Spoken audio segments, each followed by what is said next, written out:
welcome to GTB TV. I'm talking with Martin Taylor, the CTO of Metaswitch, who's just been involved in a session on cloud with the GSMA.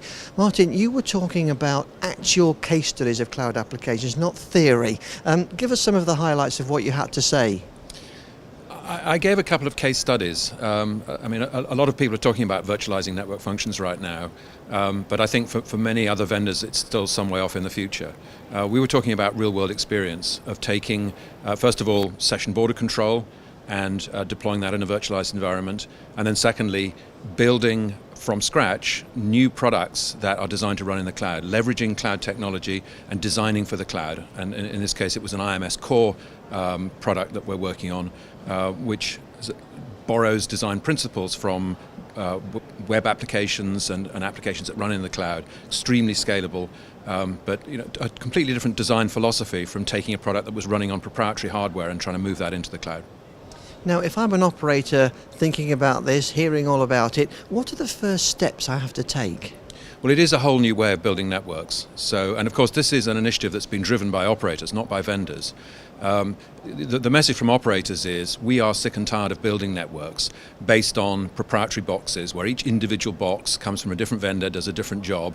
They have to be physically connected together and managed in their own individual ways. Instead of that, what they want to do is build data center-like infrastructures, rack and stack generic servers connected with generic Ethernet switching infrastructure, and then plug in their network functions as software appliances into a virtualized or hypervisor-based software environment. And the benefits they see are, firstly, this will be less costly because it's generic hardware instead of proprietary. It'll be less expensive to operate because a common skill set, an IT-like skill set actually, for deploying and managing these virtualized software appliances running in the cloud.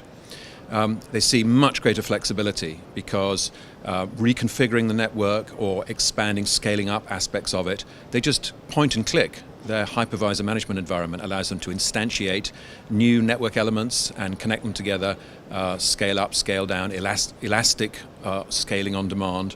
And finally, they see it as a way of speeding up innovation. It'll be easier for them to bring new vendors into their network because the vendors are coming in purely as software providers, and they can test and deploy new network functions much more rapidly because there's no new physical infrastructure involved. It's all just software. It sounds like a no-brainer, really, doesn't it? I mean, where do you see the market going with this? It feels like the momentum is building extraordinarily quickly. We actually started talking about session border control in the cloud this time last year at Mobile World Congress. And at that time, to a lot of people, it seemed like a strange idea. It was literally only about 7 or 8 months later that the network operators published this white paper on network functions virtualization and kicked this whole initiative off. There's now an Etsy working group working on this. There were 150 attendees at the first meeting. Everybody's talking about network functions virtualization now.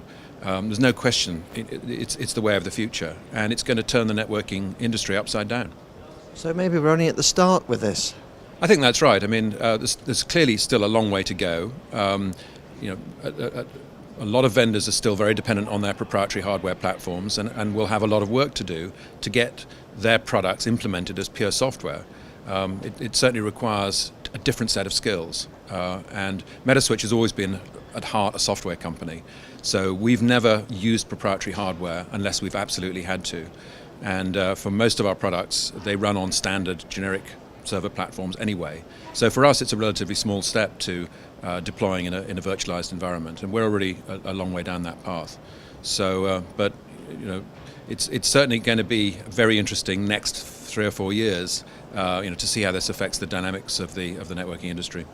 Well, I'm sure we'll be hearing more, but in the meantime, thanks for sharing that with us, Martin. Thank you, Brian.